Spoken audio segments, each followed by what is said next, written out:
NATO artillery supported Ukraine on Friday, and by the time the last Russian position in the sector collapsed at 11:44 a.m., the collapse had not been produced by a single decisive strike, but by 41 hours of fires that had been systematically removing the conditions under which a prepared defense can function. Friday, March 21st, Donetsk Oblast. The position that collapsed at 11:44 a.m. was not a forward trench. It was the Russian 58th Combined Arms Battalion's logistics staging compound 14 kilometers behind the forward line. A position that had been supplying the battalion's forward companies with ammunition, fuel, and food through a distribution system that the Ukrainian fires architecture had been methodically addressing since Thursday morning. The compound's collapse was not a dramatic explosion visible on drone footage. It was the third resupply convoy in 41 hours, failing to reach the compound's coordinates because the route to it had been struck. The alternate route had been struck, and the compound itself had been struck twice. Once at 3:18 a.m. Thursday by a HIMARS GMLRS rocket targeting the fuel storage section, and once at 9:44 a.m. Friday by a second GMLRS targeting the ammunition-ready stack that the battalion's logistics officer had been building from the partial deliveries that had gotten through. The compound's collapse at 11:44 a.m. was the moment the battalion's logistics officer transmitted to the regimental command that the forward companies had less than 4 hours of sustained fires capability remaining, and that no resupply was coming in time to extend that window. The artillery that had been firing in support of the Russian battalion's defensive operations for the preceding 41 hours was about to go quiet. Not because it had been destroyed, because its ammunition was about to run out. The 41 hours of fires that had produced this logistics collapse had been built around a targeting methodology that the Ukrainian Combined Arms Army's fires cell had developed over 8 weeks of operational analysis. The methodology was called route denial. Not destruction of a single node, but systematic interdiction of all routes through which a specific unit's logistics could flow, at a tempo and geographic coverage sufficient to prevent the route adaptation that logistics under pressure always attempts. The 58th Battalion had 4 practical routes from its regimental logistics base to its forward staging compound. The first was the primary paved route via Kurakhove, compromised by a HIMARS strike on the bridge at the 12-kilometer mark on Thursday at 6:30 a.m. The second was the secondary paved route via a village crossroads, compromised by a GMLRS strike on the crossroads junction itself at 4:17 a.m. Friday, producing craters in the paved surface that wheeled vehicles could not safely transit at the speeds a 14-kilometer route requires. The third was an unpaved agricultural track that the battalion had used as an alternate when routes 1 and 2 were under threat in previous weeks. Compromised by a HIMARS strike at 8:30 a.m. Friday that cratered the track's narrowest section at a drainage crossing. The fourth was a new route that the battalion's logistics officer had identified overnight using a mapping analysis of the local road network. A route that the Ukrainian fire cell had not specifically targeted. It was not targeted because the fire cell's route analysis, conducted independently and simultaneously on Wednesday evening when the targeting plan was being built, had identified the same route as the most likely alternate and had allocated a PZH-2000 on-call mission to it contingent on TB2 observation confirming its use. The TB2 confirmed use of the fourth route at 9:22 a.m. Friday when the first Russian logistics convoy appeared on it. 3 vehicles, moving carefully on an unpaved track that had not been driven recently. The PZH-2000 battery's on-call mission was transmitted at 9:24 a.m. The Excalibur round impacted the lead vehicle at 9:26 a.m., 2 minutes from TB2 confirmation to impact. The lead vehicle was destroyed. The convoy stopped. The 2 surviving vehicles turned back. The fourth route had been denied within 4 minutes of its first use. The fire cell had anticipated the route the battalion's logistics officer had independently identified and had been waiting for it to be used. Route denial, properly executed, doesn't require destroying every possible path. It requires destroying the paths in the sequence the logistics operator discovers them, maintaining the pressure that forces discovery of the next path until no next path exists. The battalion's forward companies at 11:44 a.m. had between 3 and 4 hours of sustained fires capability. Not 0, 3 to 4 hours. Enough to defend against an assault if the assault had not already been planned to arrive at 12 p.m. The assault had been planned to arrive at noon for the same reason the route denial campaign had been running since Thursday morning. The assault and the logistics interdiction were designed as a single operation, with the fires campaign delivering the logistics state that the assault required before the assault launched. The Ukrainian Combined Arms Army's planning staff had spent 3 days building a fires plan, and an assault plan as one document, not two. The fires plan's target was the defending forces' logistics. The assault plan's timing was set to the fires plan's predicted output. The output at 11:44 a.m., forward companies at 3 to 4 hours of fires, was within the planning parameters. The assault launched at noon. What's your call? Type A if the route denial methodology, anticipating the fourth route before it was used, was the most operationally sophisticated element of the 41-hour fires campaign. Type B if the integration of the fires timeline with the assault launch timing was more decisive. Drop your answer below. The noon assault was a combined arms force. 8 Leopard 2A6 tanks, 16 M2A2 Bradley infantry fighting vehicles, and 2 Ukrainian assault infantry companies, crossing a line of departure that was 3.2 kilometers from the Russian battalion's forward trench position. The 3.2-kilometer approach was across open agricultural ground that provided no cover for the assault force and excellent observation for the Russian forward positions. The assault planners had not chosen the open approach because it was tactically comfortable. They had chosen it because the alternative approaches, through the village on the left flank and through the wood line on the right flank, both added 2.1 to 2.8 kilometers to the approach distance and would push the assault into the village's obstacle-prone terrain and the wood line's anti-tank ambush geometry, respectively. The open approach was faster. Faster was the operational requirement when the forward companies had 3 to 4 hours of ammunition remaining, not 6. The Leopard's movement across the open ground was covered by the TB2 overhead and by the PZH-2000 battery on call. As each Russian observation post acquired the approaching column and the Russian company commander attempted to coordinate defensive fires, attempting to direct his own battalion's artillery, which by 12 p.m. had approximately 3 hours of sustained fires capability remaining.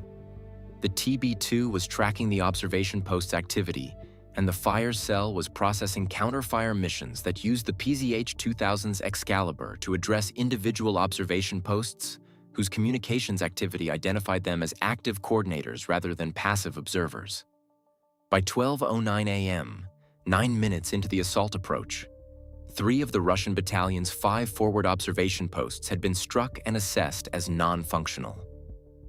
The Russian company commander was coordinating the defense through 2 observation posts rather than 5, and through a battalion artillery that was rationing its remaining rounds for the engagements it assessed as the highest priority rather than firing at the rates the defense would normally require. The first Kornet engagement from the forward trench line occurred at 12:11 p.m. at 1,800 meters range. At the outer edge of the Kornet's reliable engagement distance, reflecting a Kornet team commander who was firing at maximum range rather than waiting for the optimal engagement distance because the assault force approaching at 22 kilometers per hour would be at optimal range in 90 seconds, and the team commander assessed that the assault force's speed meant earlier was better. 2 missiles, Trophy APS on the lead, and 2nd Leopards intercepted both.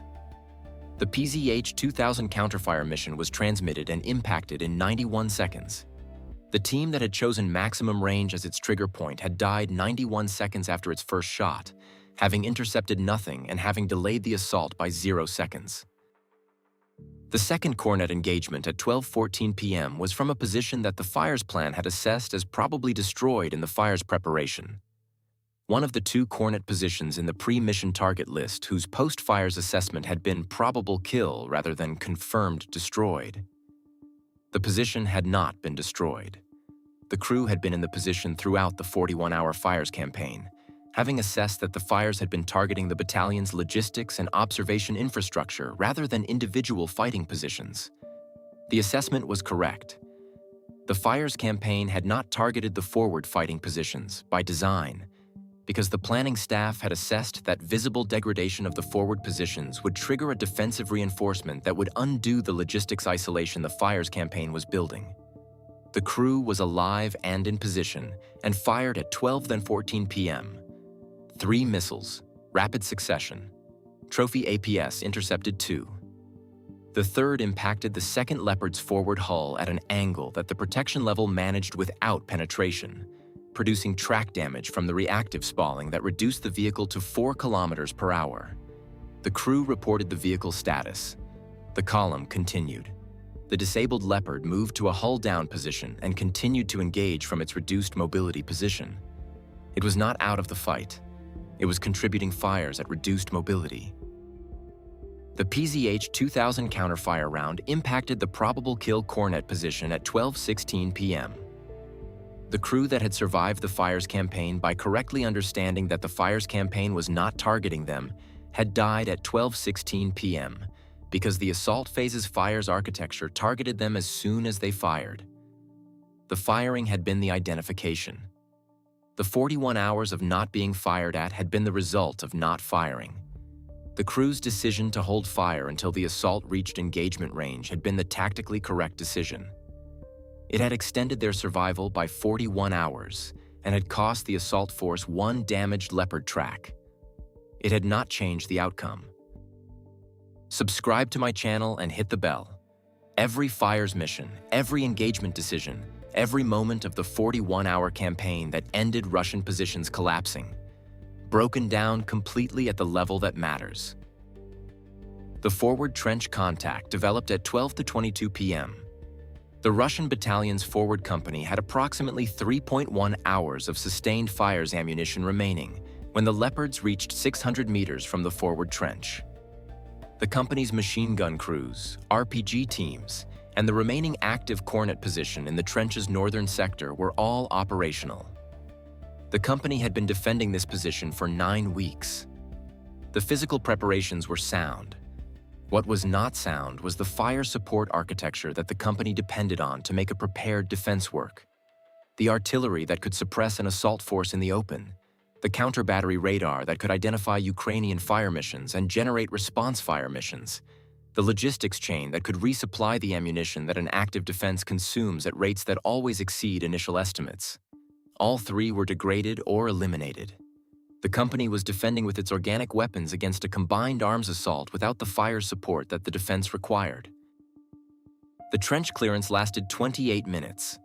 Not the 16-minute express of the Dnieper operation or the 6-minute third-line collapse of the previous day's exploitation. 28 minutes. Because a Russian company with intact organic weapons and 9 weeks of position preparation and nothing to lose by fighting as hard as it could fight is not a company that clears quickly. 21 Russian soldiers captured. 39 dead. 4 Ukrainian soldiers wounded.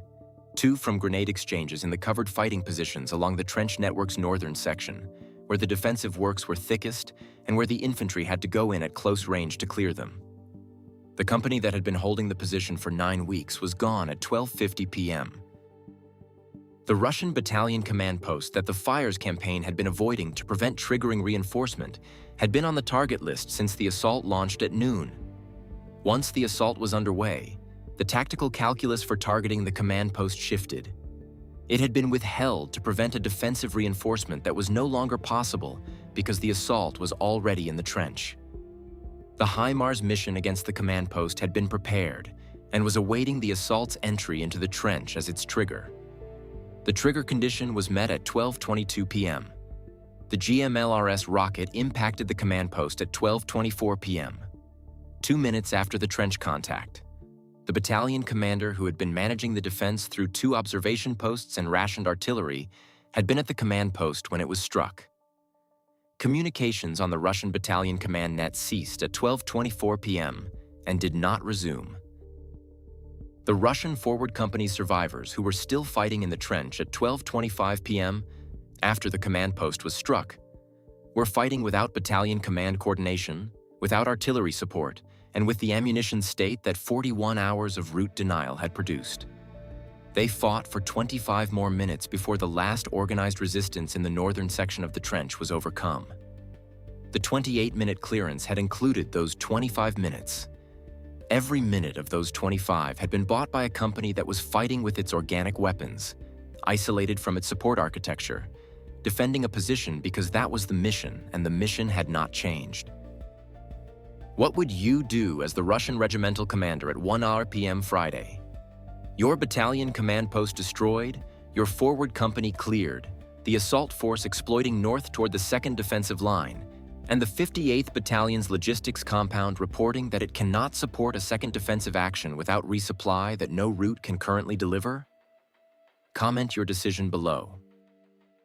The exploitation north from the first line position launched at 1:03 p.m., 13 minutes after the trench was cleared. Not immediately. 13 minutes of consolidation, route assessment, and resupply of the Leopard that had been reduced to 4 kilometers per hour and needed its track section assessed before the exploitation began. The assessment determined that the track damage was repairable at the forward position in 40 minutes. The exploitation launched without that Leopard. 6 Leopards and 16 Bradleys moving north toward the 2nd defensive line, 4.8 kilometers away, through terrain that the TB2 was covering in real time. The Russian 2nd defensive line had not been under the 41-hour fires campaign.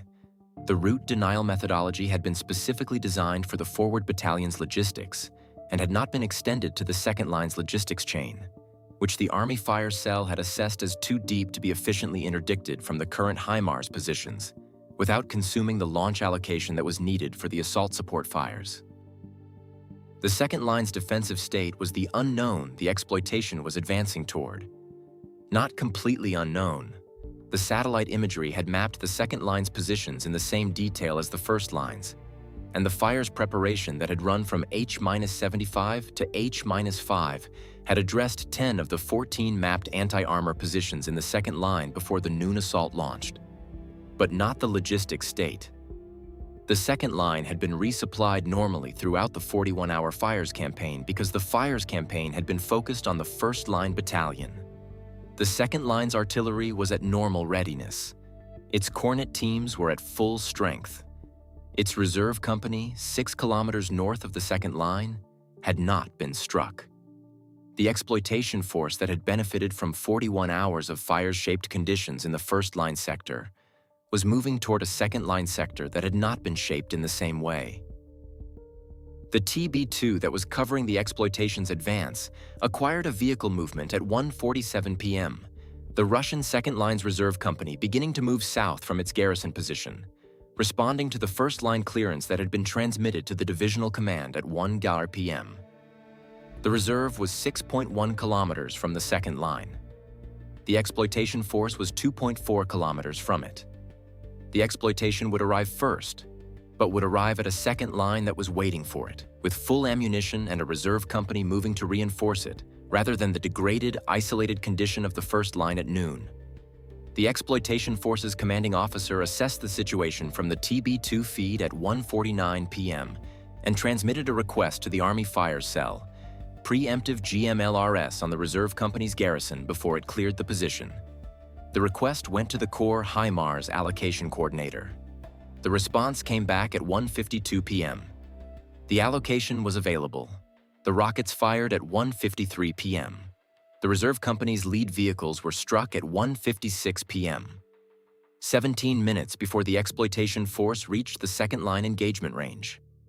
The reserve company's response time to the 2nd line had been extended by the assessment and route clearance delay that a vehicle strike always produced.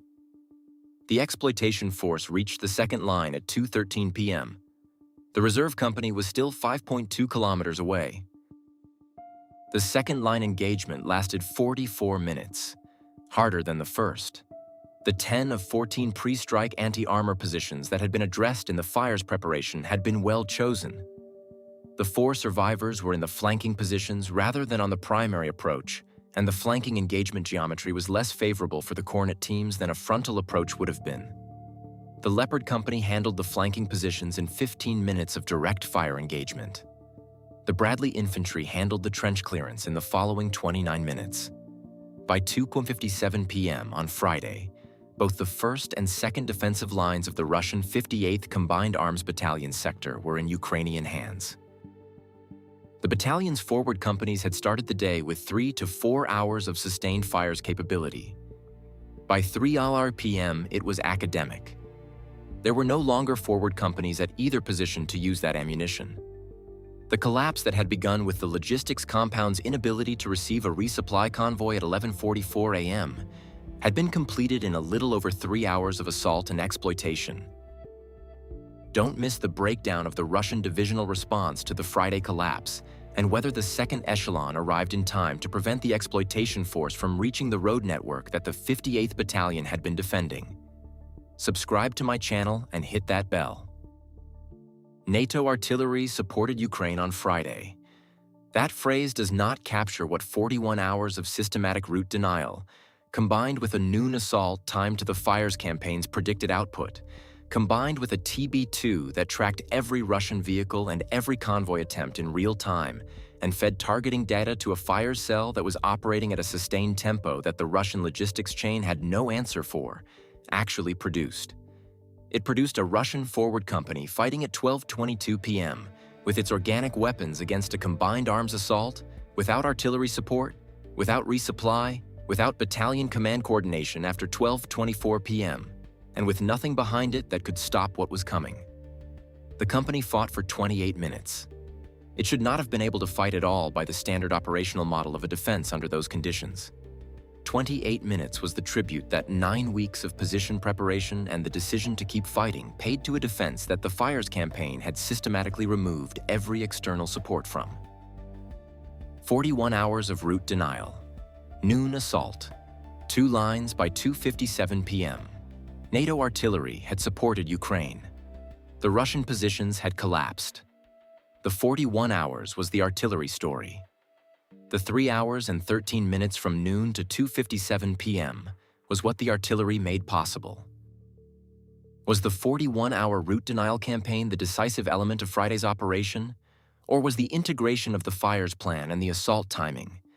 The fact that the assault was specifically designed to arrive when the fires campaign had reduced the forward companies to 3 to 4 hours of ammunition. The more operationally significant design decision? Type R for route denial itself was decisive. Type Y for the integration of fires and assault timing drove the result. Make your case below. 2 defensive lines, 3 hours and 13 minutes of active assault. 41 hours of fires that nobody called the operation, because the operation officially started at noon. The company that was still fighting at 12:25 p.m. after its command post was struck, without artillery, without resupply, for 25 more minutes, was the measure of what a well-prepared defense can produce when everything external to its own position has been removed. 25 minutes. The fires campaign had not destroyed that company's will to fight. It had removed every instrument through which that will could have been operationally expressed beyond the personal weapons in the trench. The trench was cleared at 12:50 p.m. The fires campaign that had produced that clearing had begun 41 hours and 32 minutes earlier, with a HIMARS rocket impacting a fuel storage section that the news coverage did not mention. If this breakdown delivered the analysis you came here for, like the video, share it, and subscribe to my channel. Every fires mission, every route denial strike, every engagement decision, we build it all out completely. Which element of Friday's operation do you think was most operationally decisive? The 41-hour route denial campaign, the anticipation of the 4th route before it was used, the decision to withhold fires on the forward fighting positions to prevent triggering reinforcement, or the noon assault timing calibrated to the fires campaign's predicted logistics output? Drop your analysis below.